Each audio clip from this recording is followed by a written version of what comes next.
Hello there, people of the internet. The sun is right in my face, and boy does it suck. Looks can be deceiving. I've got a bunch of friends that don't have guns. They're not gun people, but they're people I know and people that know that I'm a gun guy. And they'll talk about things that they want. And more often than not, I'll hear like the stereotypical guns, like I want an M1 Grand, or I want this, that, or the other thing. One of the ones that I hear very often is, I want a 1911. And I'm like, okay, yeah, we could do that. 1911s are very common on the market right now. What 1911 would you like? And they're like, a 1911, one that's chrome, or one that's blued, or one in 45 ACP. And I'm like, oh yeah, that's right, I'm talking to somebody who doesn't know anything about guns. So, I guess the 1911 would probably be a really good example of this. Just because it looks like a 1911, talks like a 1911, barks and sends 45 ACP lead downrange like a 1911, I mean, it might be a 1911 model, but not all 1911s are made the same. Like, for example, this Rock Island Armory 1911 right here, this is a very nice, budget-friendly 1911, but there's other budget-friendly 1911s that are not as good of a value as the Rock Island Armory one. I'm not going to give any specifics.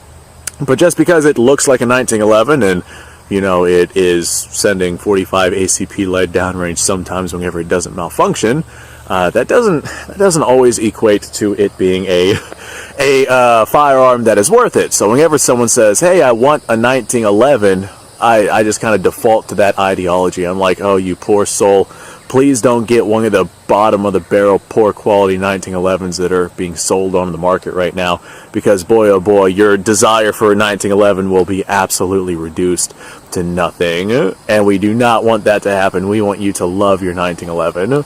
So a lot of times they just say, hey, I want this, and they don't have any more specifics about that. But sometimes people will be talking about other things. Like, for example, I have somebody who was telling me that they want a Colt Commander, and that is a specific 1911 model that I can go ahead and get behind. It's a very specific set of criteria that we can meet. But this specific set of criteria isn't something that always happens, and this right here is a really good example of that. People say, I want a 1911, and they have no idea what brand or what sort of quality or what sort of, well, you guys get what I'm saying here. I don't have to go fully in-depth on that.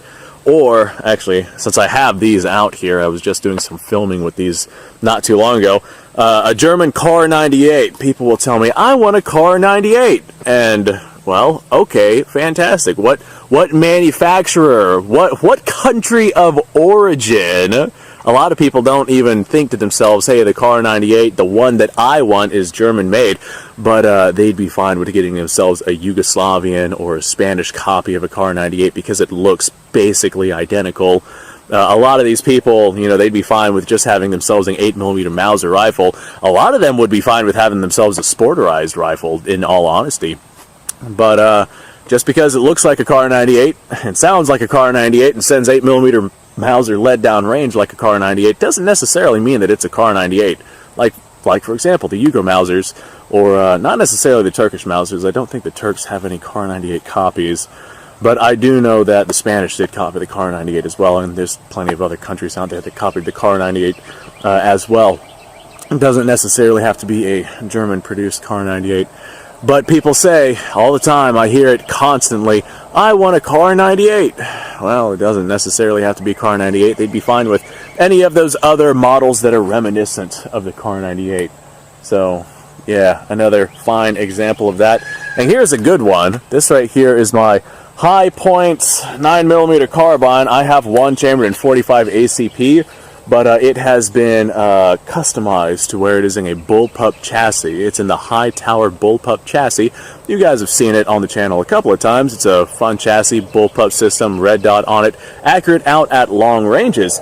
But although this is a very unique looking bullpup 45 ACP, it is still just a high point firearm. So a lot of people, they're like, hey, high point bullpup, or just 45 ACP bullpup, that is really cool, and I would pay a premium amount of money for that, despite the fact that it is literally just a high point in a high tower chassis. So just because it looks cool, well, I mean, looks can be deceiving. It's still just a high point, no matter what sort of bells and whistles have been thrown onto it. Now, high points, those are good guns. I'm not dissing high points at all. I am just saying that if somebody is not a fan of high point, but suddenly they're a fan of this high tower chassis on a high point, yeah, just you might want to reevaluate things for yourself. Those are a couple of good examples, or hell, if we have, actually I have a couple of rounds for this thing right here. This is a Mosin Nagant. People say all the time, I want a Mosin Nagant. I hear that very regularly, mostly because people still think that they are dirt cheap on the market. The Mosin seems to be one of those things that people still assume to be like the bottom tier, bottom of the barrel, cheapest rifle that you can possibly get out there on the market.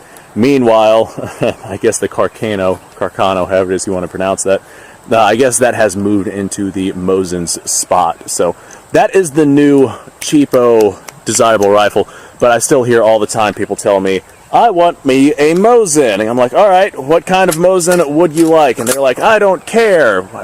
Okay, fantastic. Do you want 1891 pattern M44, 9130? Do you want Russian manufactured? Do you want yourself a Finnish Mosin? I mean, there's so many other, kinds of Mosins out there. But more often than not, they'll be fine with getting themselves a 9130 because they simply, they don't care or don't know. They're just ignorant over the different kinds of Mosins that are out there, and they don't know if they want a long rifle, a short rifle, one of these good Goldilocks in-between rifles. They simply don't know. They don't know if they want a Russian manufacturer or a very fine, very nice Finnish manufacturer Mosin. It's just all a matter of ignorance. It's just a matter of them not knowing specifically the different kinds of aspects. Is that the right word I'm looking for? Properties, the different kinds of properties between all of these different particular kinds of rifles. So a Russian Mosin, a Russian refurbished 9130 would be all the same to them as a Finnish Mosin, like an M39 or something like that, which is a dramatically better quality, although be it more expensive. There's the round. I don't think I hit my steel target on that one. I must have missed. There we go. I hit that steel target that time. I only had a couple rounds for this thing out here. Just some leftovers in my pocket. But yeah, looks can be deceiving, especially if you don't know what you are looking at. As a matter of fact, I actually have a friend of mine who is, he sent me some photos of somebody trying to sell him a German World War II Kar 98. Fantastic. I mean, those are nice rifles. I have one of those right here.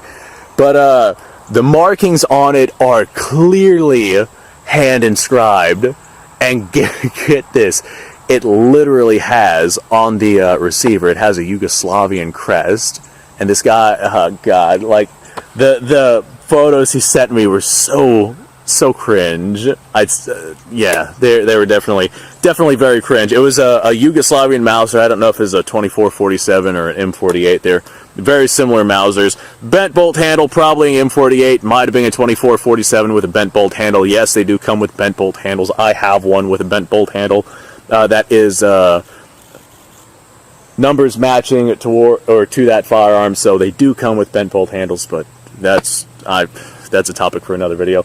But it has the Yugo crest right here instead of having your German information right there. But it has on the side of the receiver right here, like very large, very clearly hand inscribed German War Eagles on this side of the rifle. It doesn't say, well, I can't really read that. It says something 98 right there. But yeah, I can't. It looks like W-I-O and then O with a squiggle. I got no idea how to pronounce that. But none of that on this rifle. It is clearly Yugoslavian made.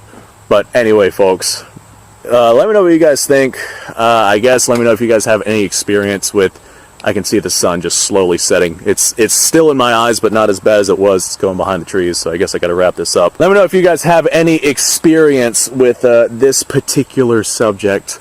If something was not what it seemed to be, or if you were in a situation where you want some particular thing, but this other particular thing, which is similar enough, ended up being good enough for you. So I guess sound off in the comments. That said, thanks for watching, folks. I do appreciate your time. Like, subscribe, share, description below. Link to all sorts of stuff. Go check that out.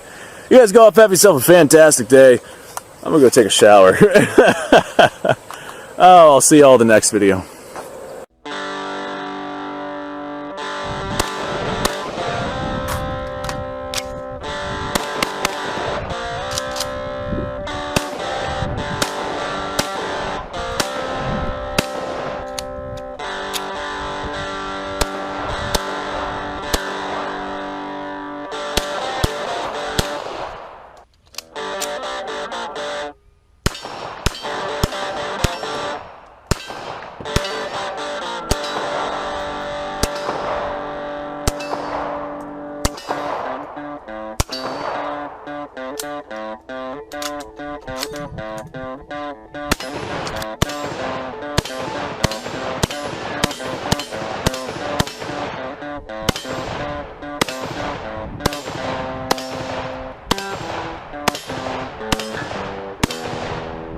Been a little while since I've done this.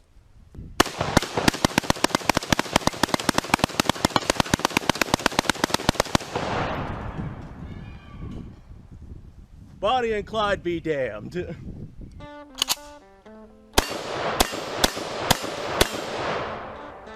Poor man's Garrett.